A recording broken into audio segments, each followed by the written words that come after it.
started.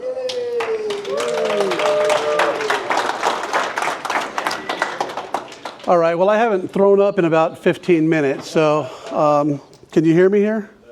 Is that better? Can you hear me better? Can you? All right. All right, can everybody hear me now? All right. Robert Crowe, I've been detecting for about 6 years. To be full disclosure, I've never detected purposely for gold. I've never, can we turn this up more?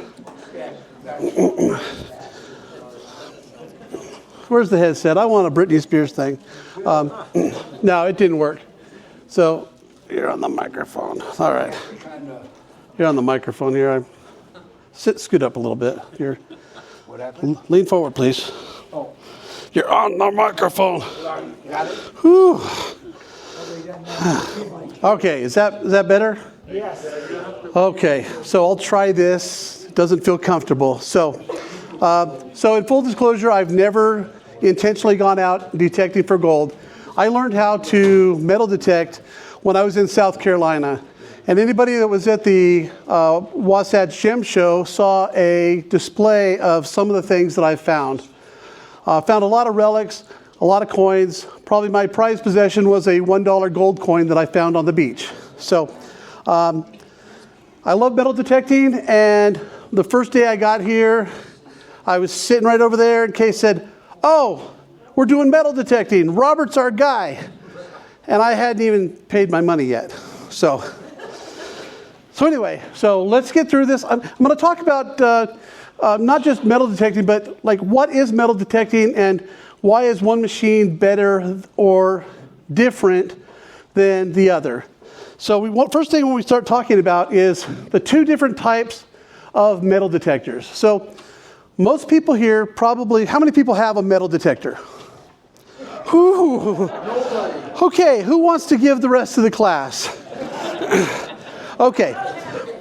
So, how many people have a VLF detector? How many people have a pulse induction detector? How many people have no freaking idea what they have? All right, you guys can stay. So, okay, so most metal detectors that people buy from a dealer, online, or at one of the big box stores is a VLF. VLF is a very low frequency detector, and those typically are any detector that's up under about $2,000. And they run the range of frequency of between 3 kilohertz and roughly 80 kilohertz. They're versatile for everything. You can hunt relics, coins, you can find bottle tops, you can find pull tabs.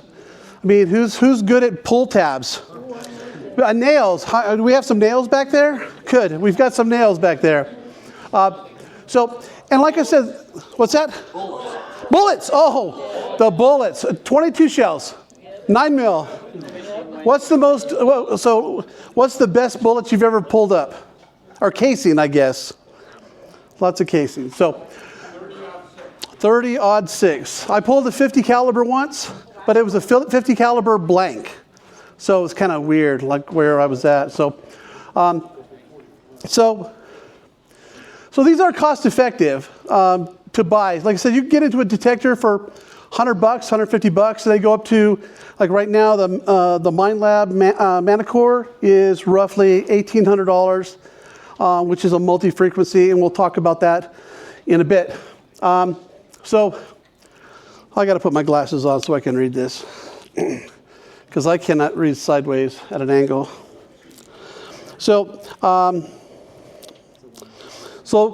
one of the things that we talk about with frequency is, and we'll talk a little bit what the frequency really means, but the higher the frequency, those are typically better for gold. And I say higher frequency, I'm talking anything roughly 40 kilohertz or higher.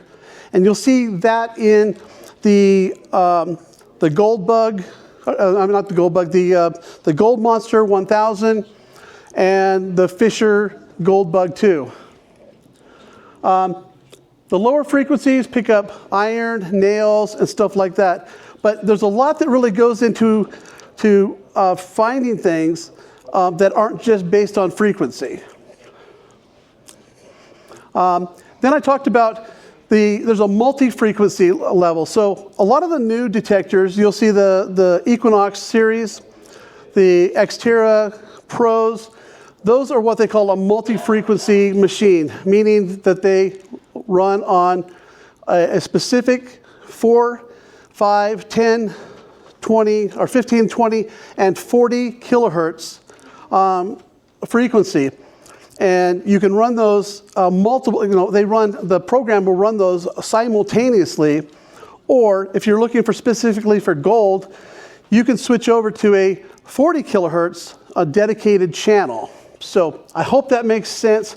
But most of the Gold Monster is a set 45 kilohertz machine.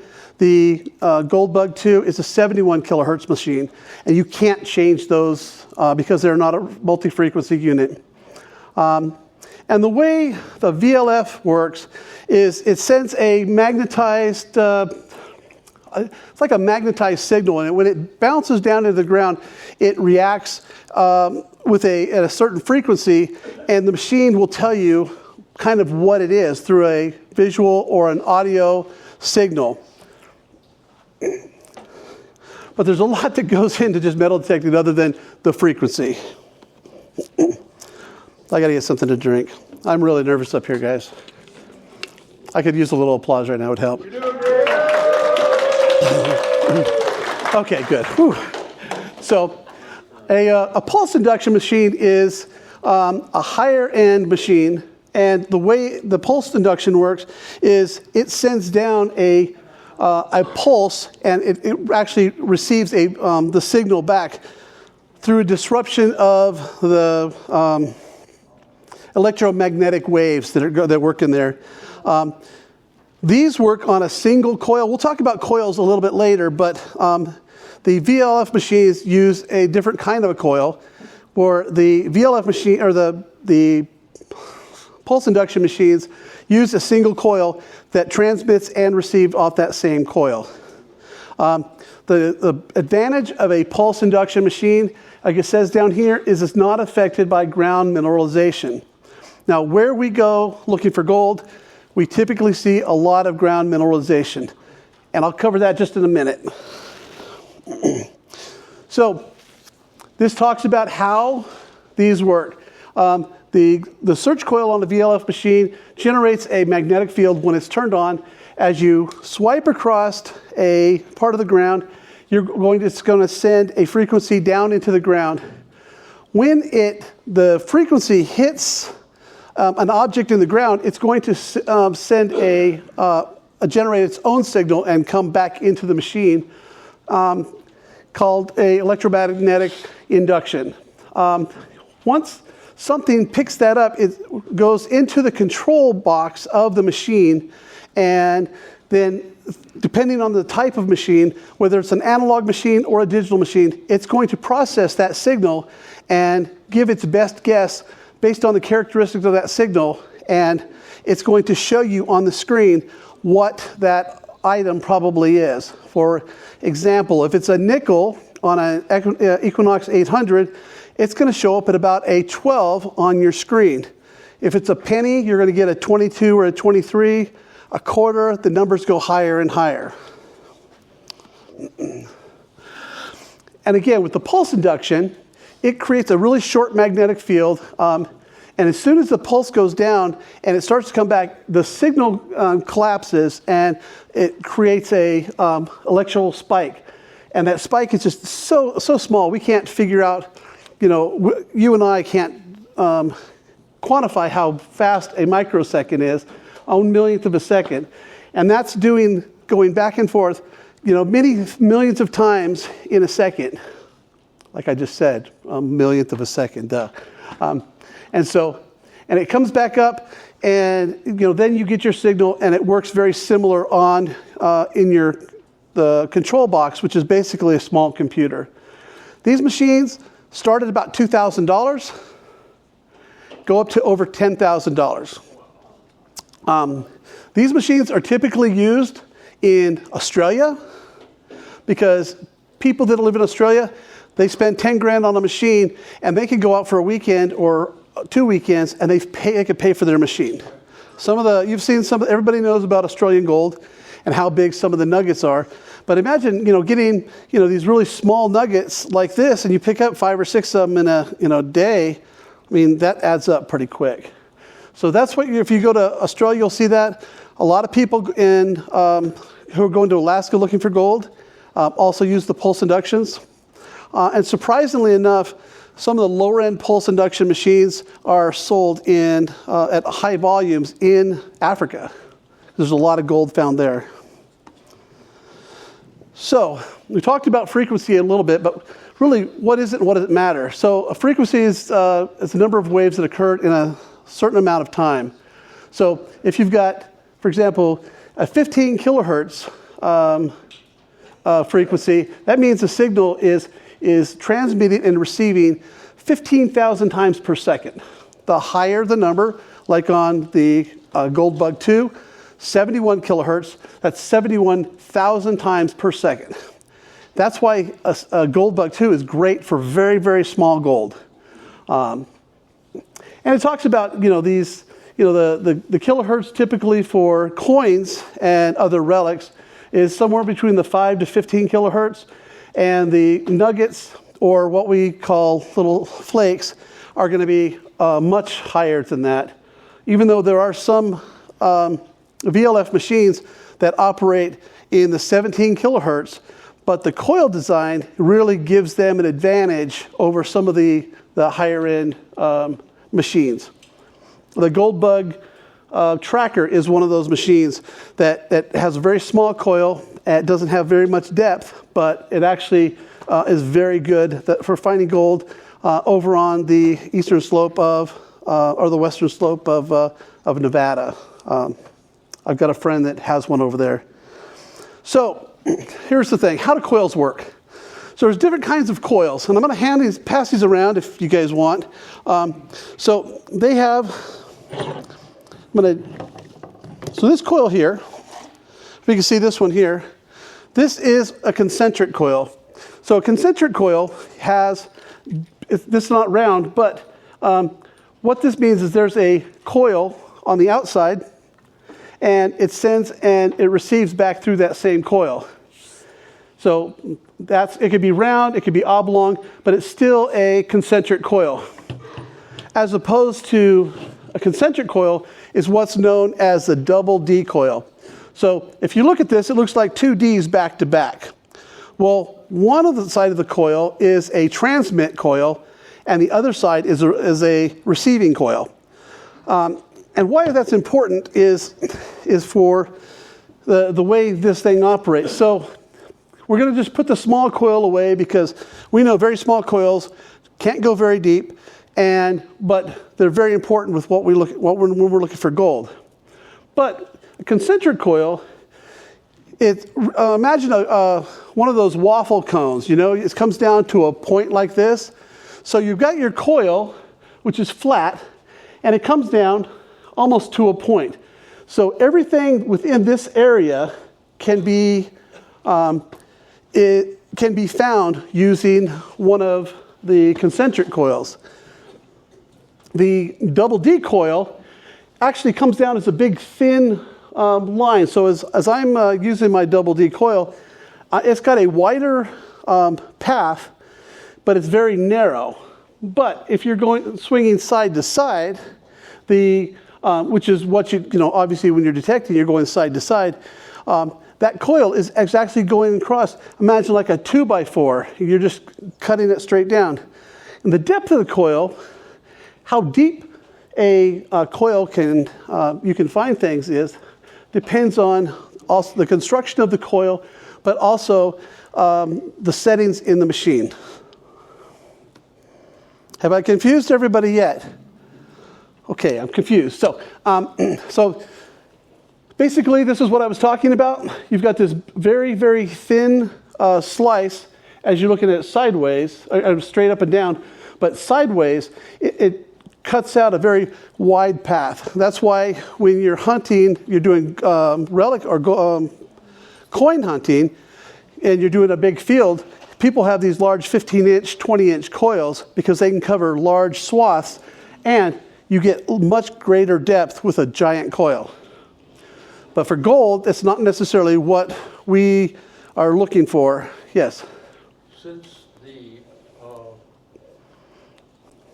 it's narrow, and as you're swinging it, you're going to have to swing it slower than you would with some other ones in order to not go over something and not register.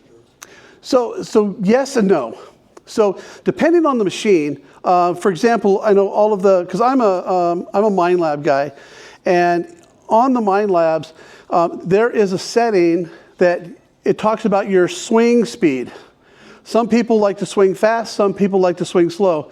And there's a setting in the computer where you can actually set what you're looking for. And again, that goes into the depth of what you're looking for, and also it helps with the size of what you're looking for. So if I set it on a very slow swing rate of 1, I've got to move very slowly across an area. And I might do this if I'm looking for something in a very trashy area. Or if I'm in a big giant field, I've got it set to 8. So it goes 1 to 8 on the 800. And so I can swing fast. And the important thing when you're swinging like that is to always have headphones on. Because you're going to hear if I have a machine without headphones, I'm going to hear beep, beep, beep, or whatever. If my hearing's not so well, I may miss the little wispy edge of a coin, or a coin that's up on its edge, like this coin. These kind of coins are very difficult to find when they're kind of vertical, and because if you got a big flat target, it's easier to get. But the swing speed is controlled by how you hunt, the area you're hunting, and also how you can set it in the computer. So this is on that coil I showed you. This is the kind of a depiction of how a double D coil works with a transmit and a receiving coil. We talked about the concentric coil, and you can see that it has a very wide and very narrow, very shallow depth when you're running across something, but the farther down it comes down to a point. So imagine if you've got a ice cream cone upside down on your machine and you're swimming across something. The deeper it goes, you might be missing things that are down through here. That's why a lot of people hunt with the double D coil. But again, if you're not going very deep, this is another great coil to use. And a lot of people have these coils. So, what do you think the number one question I get? How deep your target gets. How deep is my target? How deep can my metal detector find treasure? Well, that all depends. So we talked about the detectors already. We talked about kind of the size of the coils. We have the machine settings, so our sensitivity and our discrimination. We talked about frequency a little. Ground conditions. We've got conditions, very sandy soil, or wet soil, or very mineralized soil. That's going to be another thing. The size and how it is in the ground. So if I've got a big flat coin, 50-cent piece, it's laying flat, you're going to hit that thing all day. You get that same coin, you put it vertical, and if you're not careful, you're going to miss it. And I've done that before. Conductivity of the object. We'll talk a little bit about conductivity. As we know, what's the most conductive metal that we deal with? Silver. And then gold. Okay. And then pull tabs. So, here's a. So, pure silver, pure copper, gold, and then we get into pure aluminum. I think really the pull tab should be right in there somewhere. Because anybody goes out and they find pull tabs all the time, and shell casings and all that other kind of stuff. But so things that are highly conductive are very easy to find when you're looking at all of this other stuff. But most of the time when we're looking for gold and silver, things are very small, very, very small. So how deep can I go? The size of the target. So I got a little story. I can do this. I can break away. So I got a phone call a couple weeks ago, and a guy says, I need a detector that could go to 12 feet. And I said, so I'm curious now. It's like, what are you looking for? He goes, well, we're looking for a treasure chest. I'm like, And where are you looking for this? I'll get to this little story here in a second. So I go, oh, okay. He goes, yeah, it was, very, very nebulous, of course. We're not going to tell our fishing holes, right? So I'm talking to him a little bit more, and he's like, I'm not going to say exactly what he said, but he said that there's a friend that he wants to help out that is looking for some Mormon gold that was buried, $1.2 billion worth of Mormon gold. And I kind of laughed because when they buried the Mormon gold, I don't know if the Mormons actually had $1.2 million worth of anything. They left everything, on the other side of the Mississippi. So, but as we got talking, he's saying that they've been to this area and they're pretty sure that they've found where it's at. What would he need? And I said, oh, great. I got a great detector for you.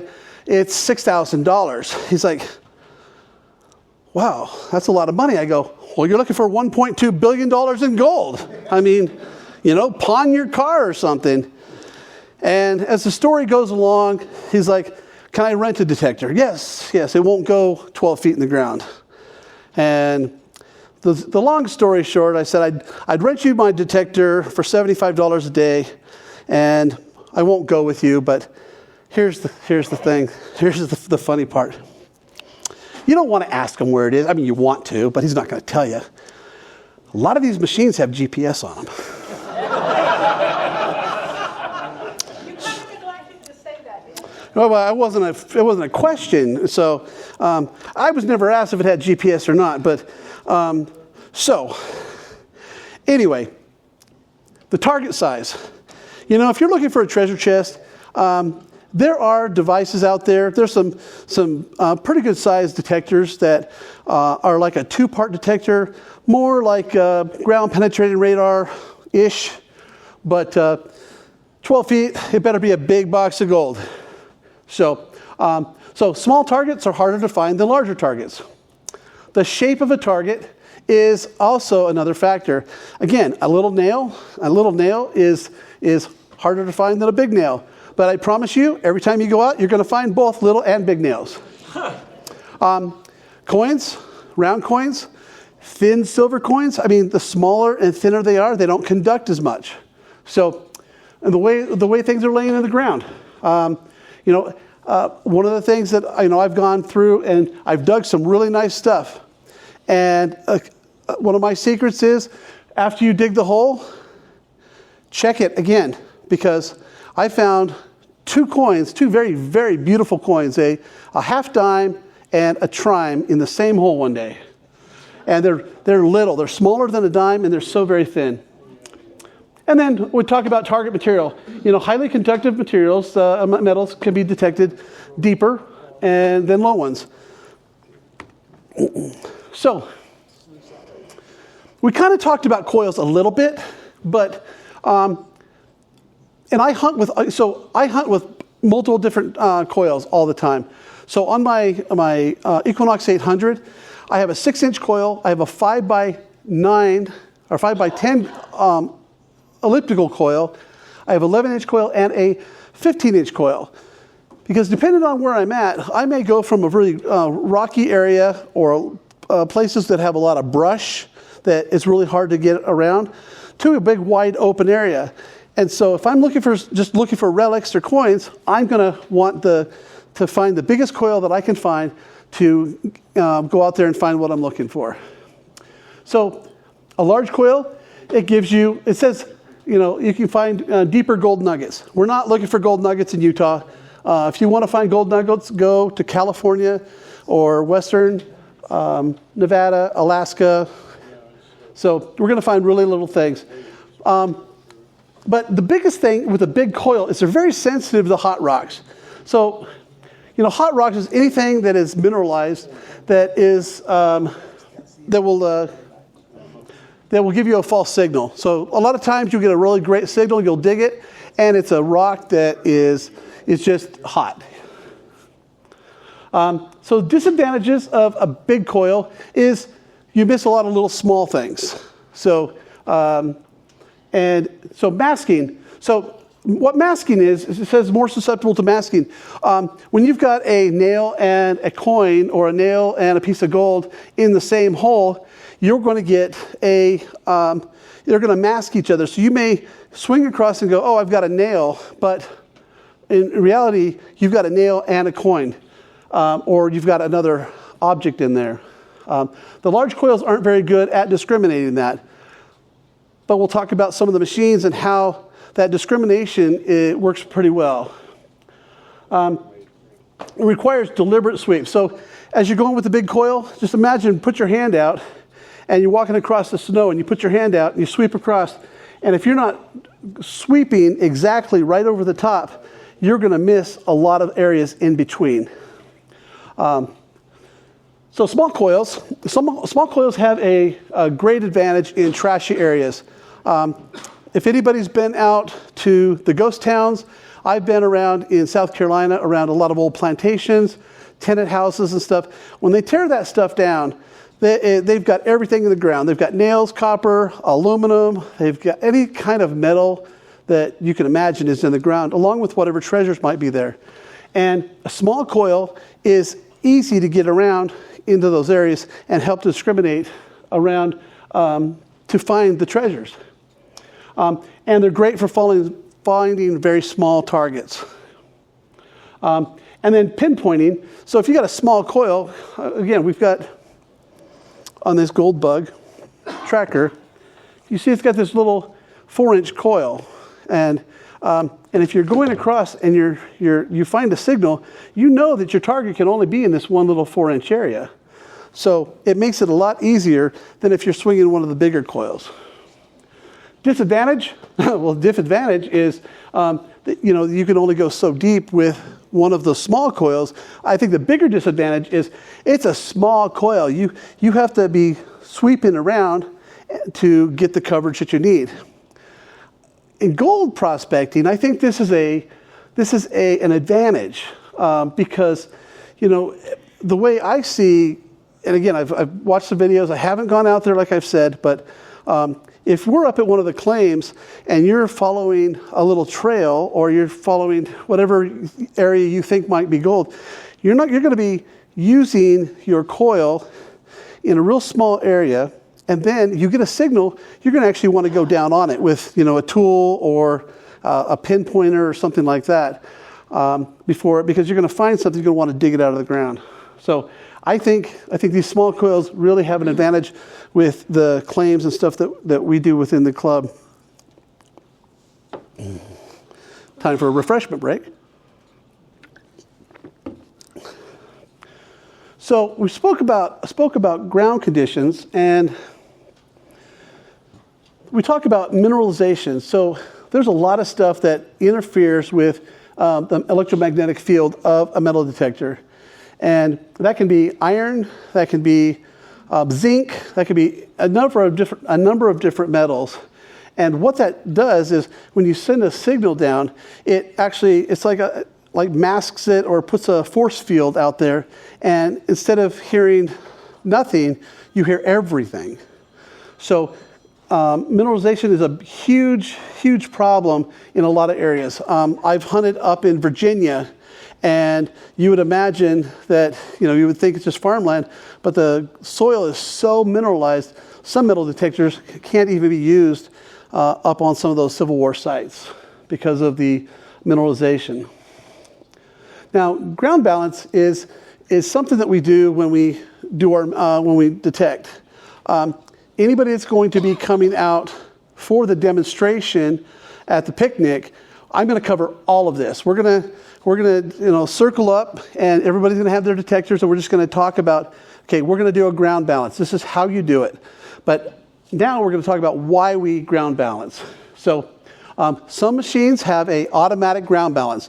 The Gold Monster 1000 has an automatic ground balancing. The Manicores and a lot of the 800s and 900s have an automatic. The Gold Bug 2 has a ground balance, but you have to redo it. It's not automatic. It's you balance and you go for a little bit, then you rebalance on that. What that does is it helps to set the sensitivity of the machine to deal with the mineralization that's in the ground where you are. And so that way you get better penetration, and you find the signals you're looking for as opposed to finding everything. As far as, when I say everything, there's really nothing out there, but it's saying that there's everything out there. Talked about some of the minerals that cause this: zinc, magnesium, iron, and whenever you have grounds with high mineralization, those are the minerals you're going to find. And then, so the reception. Can I say something about that? Say. Okay, when you're ground balancing, it's better to do it in 3 different locations, because you could ground balance the target you're looking for right out of the system. Yes. So if you're doing that and you feel, okay, this sounds a little weird, so I'm going to go over here and try it again. And if it still sounds weird, do it again. Do it again until you find you're in a nice clean area. Yeah. So the way I do it.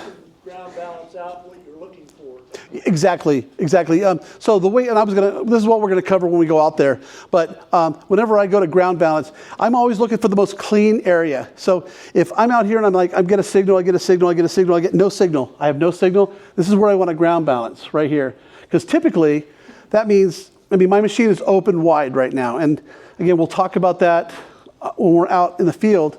But when that machine is wide open and I have nothing, it picks up absolutely everything when I have the machine wide open. There's no discrimination set. And that's where I'll ground balance, is when I pick up no signals. And that's, so you're kind of baselining it. Then you can add your discrimination and cut your iron out and stuff like that. But that's a great point. And then, so the signal goes down, and it's looking for these metals. And if we've ground balanced, we're typically not going to find this stuff. But sometimes you're going along, and it starts getting chattery again. And you want to ground balance again. Everybody says that. I hate reading the manuals, and they tell you all the great features.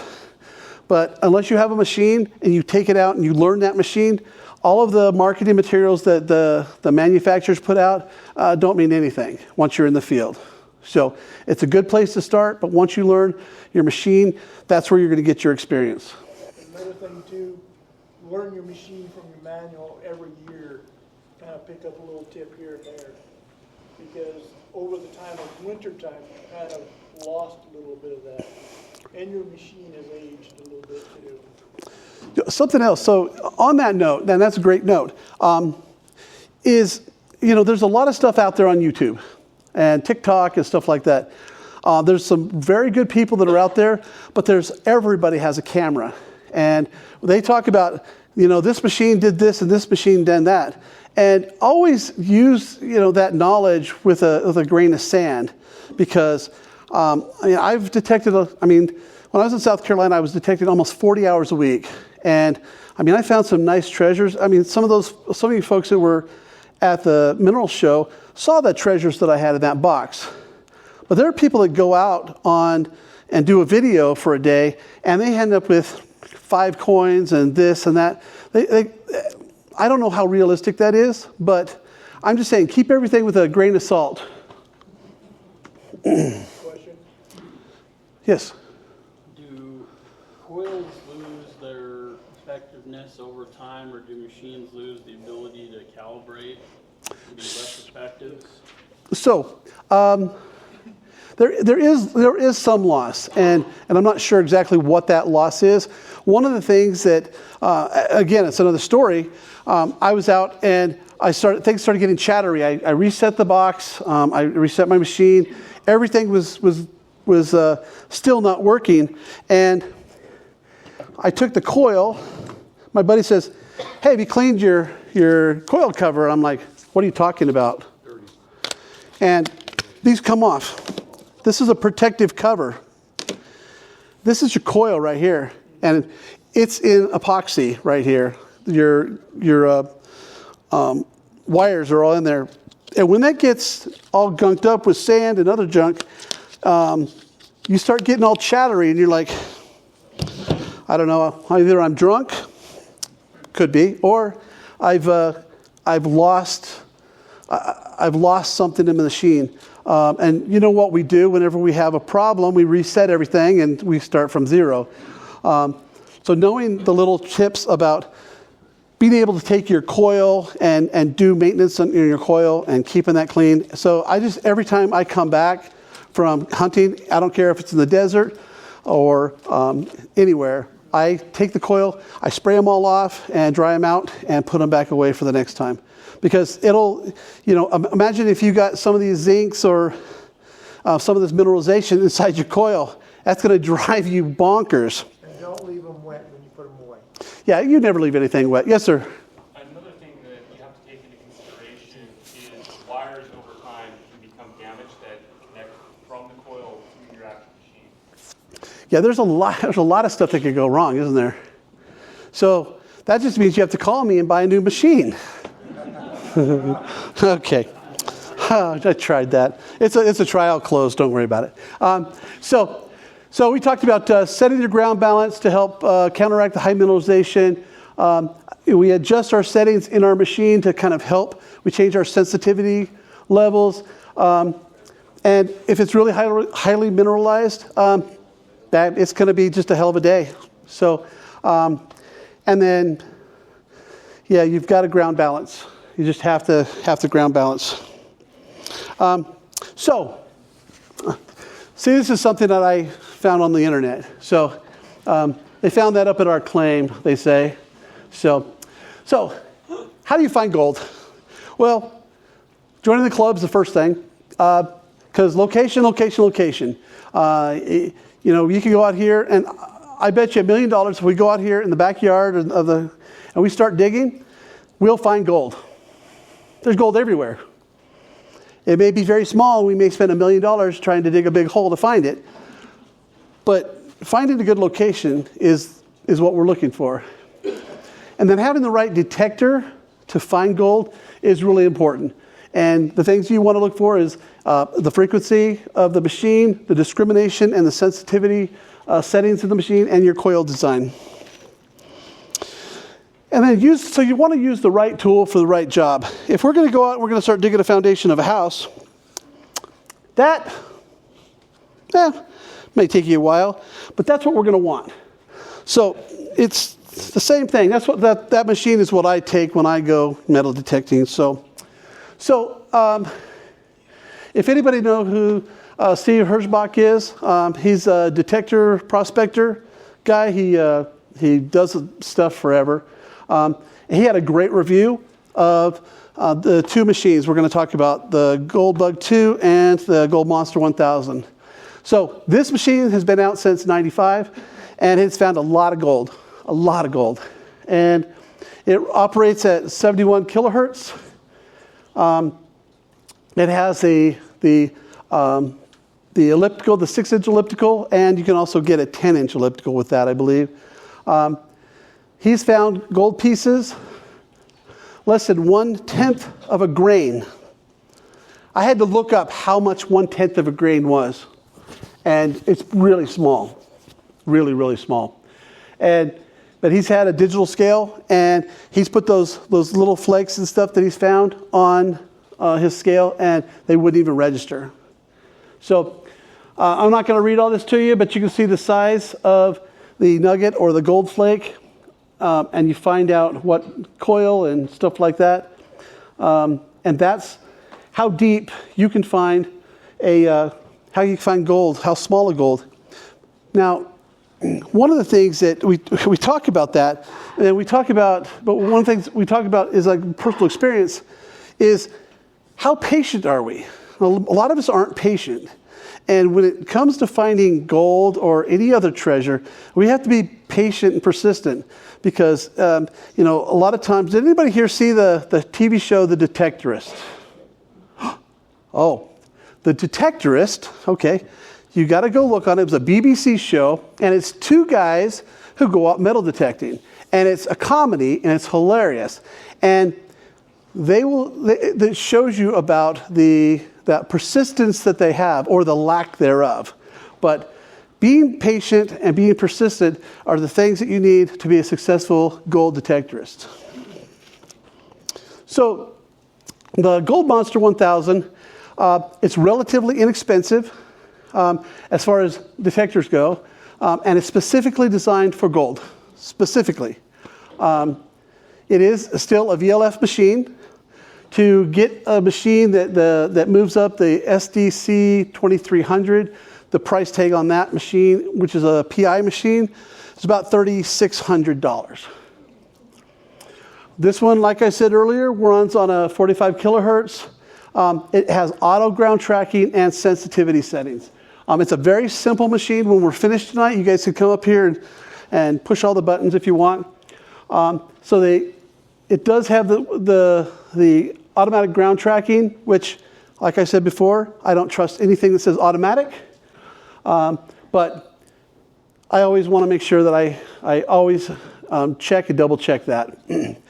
So it is a single frequency detector, but the bell curve on this sets it pretty much right in the middle of all of the other detectors. So it starts picking up objects somewhere around 20 kilohertz and goes up to about 65 kilohertz. But 45 kilohertz is the sweet spot for this machine. So they don't claim that, MindLab doesn't claim that this is going to be the best detector in every situation. Just like I said, with the right tool for the right job, this may work for somebody in Utah, but it may not work for somebody in Arizona. And it's a good machine. How many people have this machine? You love it? You love it? Yeah, love? Yeah. Easy. Who has the Gold Bug 2? Easy? Love it? Easy. Okay. So, the cost. So I kind of broke this down here. I'll let you read that through, but the Gold Bug tracker, those run on a 19 kilohertz. And again, they work well because of the small coils and the way that the control panel, the control box has been tuned specifically for gold. So these are all gold machines. When we get down here to the Garrett, the Axiom Light, this is a PI machine. The GPX 6000, $7,000. The 7th GPZ 7000 is $9,500. And do you want fries with that? It's but again, these machines may find gold here, and I'm sure they would. But I'll get to you in a second. And is that my 5-minute warning? No. Oh gosh, really? Sorry. So okay, go ahead. I was going to tell I wasn't there for it, but a personal story. The GPZ 7000, I bought a used machine off of a guy, paid in cash for it. He used that as a down payment and bought a GPZ 7000. First weekend he went out with it, he found a 5.5 ounce nugget.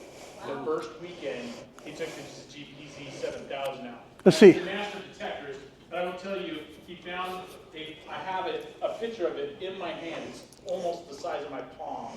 5.5 ounces, and he found it hip deep in Arizona with the 7000. Well, and anybody that buys anything from the club, I will give them 10% a discount, and the club gets 5%. So who wants a GPZ 7000? Okay. Oh, Pat, great job. I'm glad you raised your hand. Up in Alaska, we use several of the higher-end PI machines, and we are often, if we go out on a field trip with people that want to learn, that are experience to some extent, we'll come back with nuggets in the half ounce range and up, and those machines pay for themselves every weekend. There you go. And everybody, and, you know, I don't know if everybody knows it, but if you find a nice nugget, the value of the nugget is worth way more than the value of the gold that's in the nugget. Just Three times. 2 to 3 times. So go find those nuggets. So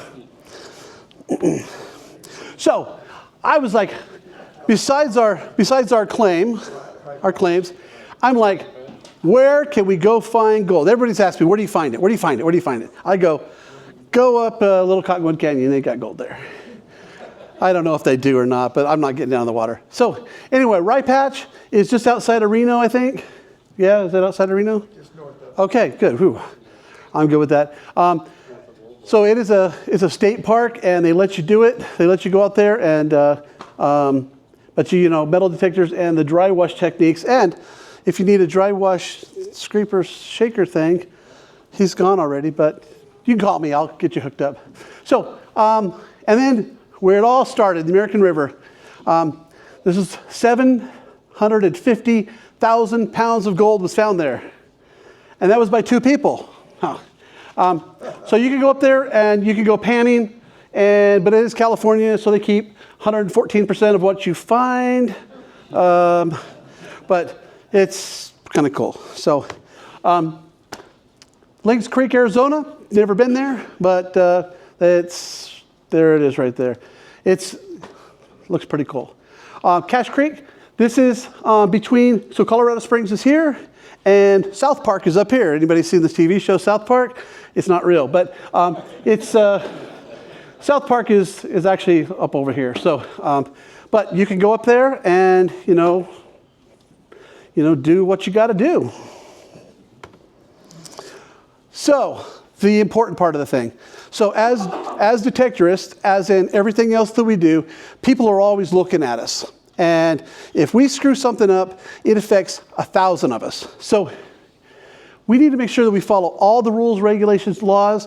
One thing is do not go, this is from personal experience, do not go out onto a reservation without express written permission, or they take everything. A friend of mine went hunting. No, he wasn't hunting. He was on his side-by-side out by Duchesne, and they took his truck, his trailer, his side-by-side, everything that was inside, because they have shut that off. So just know where you're going and the ramifications of what can happen if you get caught.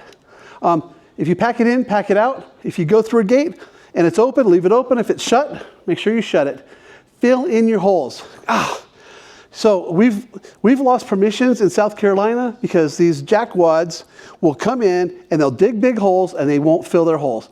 I don't care if you're on the beach and that night the water's going to come by and cover it up. If somebody's walking in that hole and they trip, they hurt themselves, then people saw they were metal detectorists, they go to the city, they shut down metal detectoring for everybody. Antiquities laws. Check with wherever you're going to be, because some places, if it's 100 years old or older, you can't touch it. Is a coin that's 150 years old, is that a historical artifact? Yes. I say no. No. I say no. No. So it depends on who you're with. Don't go metal detecting with the park ranger. So, and be an ambassador. You know, there's a lot of things that we can do, and we do good. You know, the club up there helping all those kids pan for gold. Man, when they left, there's the big smiles on their faces, and they had that little speck of gold, teeny tiny. It was so small, but the smiles were giant and huge. It was amazing. So you guys were ambassadors for the gold prospectors. And so the same thing with metal detecting, because this right here, this leads to this. Literally, Roy, the city of Roy does not let you hunt in the parks anymore. You know why? Because people were digging up the frickin' sprinklers. So that's what's happening. And I'll get to you in a second. And so the other thing is, one of our friends, I don't know if he's here tonight, John, if you're here. So people have gone up to Alpine Park. John called and said, hey, can we go up here? Yep, it's fine. He was up there and the park guy says, you can't detect here, blah, blah, blah, you can't be here. What did John do? Did John argue with the guy? No, he did not argue with him. He said, I'm sorry, thank you very much. He packed up and he left, and he went and got a letter from the city. So next time that jackwad, I got a letter, So hopefully I've confused the hell out of everybody. Really, detecting is a lot of fun, and it is just another tool. It is just another tool that we have. We've got pans, we've got sluice boxes, we've got picks, we've got shovels, we've got everything. A metal detector is just another one of those tools you drag up on the mountain. And, learn how to use your machine before you go out. Hold on a second. Hold on. Pat had a question first. I've been detecting since gold was $100 an ounce. Yeah. And when these children came over to Pan, and they took out a flake of gold, that gold was more valuable than the $5 they paid. But the camaraderie and learning how to pan for gold was more important than the value of that gold. Yes. But the ambassadorship that causes for them to talk to their friends Yes. gives us our next generation of gold prospects. Absolutely. Yes, sir. Your point about learning how to use your machine before you head out, especially if you're using headphones, there may be nuances to the sound that you're hearing, then unless you actually begin digging everything, you won't know what those nuances mean. So I would recommend, if you're starting out, dig everything, even if it might be discriminated as. So absolutely. And again, I didn't really get into how we detect. I mean, did you guys hear that? You guys picked that up. I didn't say this is how we do it and then we turn it on. But dig it all. When you first get a detector, wear headphones. Always wear headphones. One, because you can hear the sound better, and two, that beeping sound bugs the hell out of everybody. So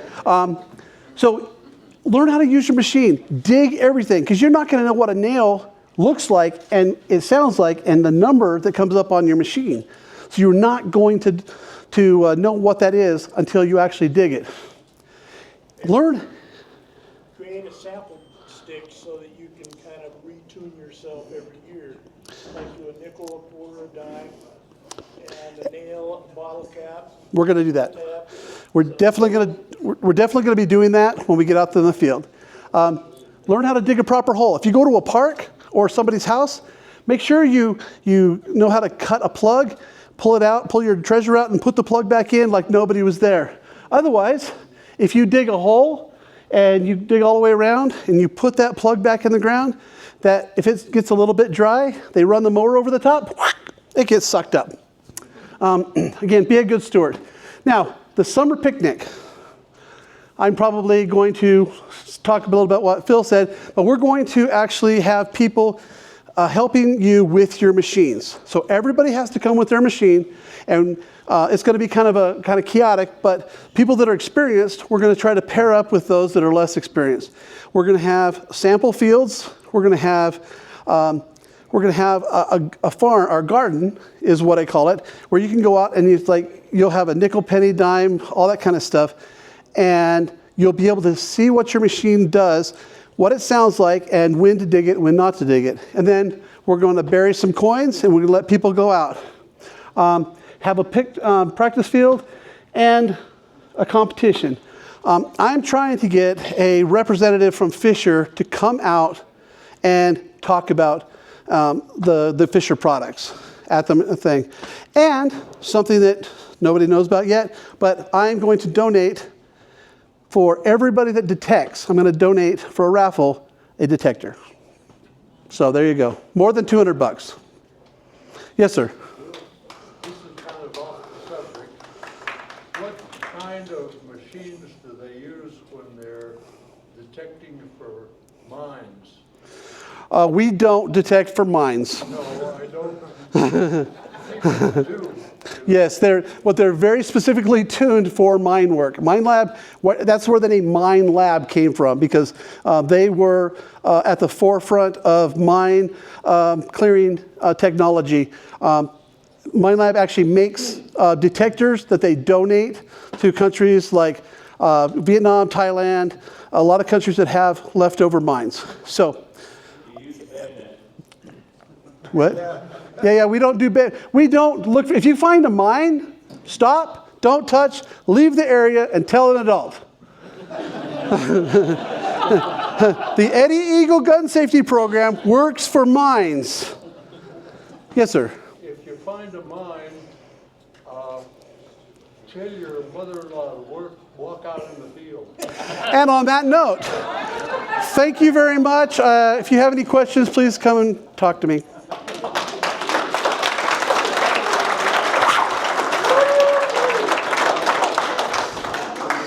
All right.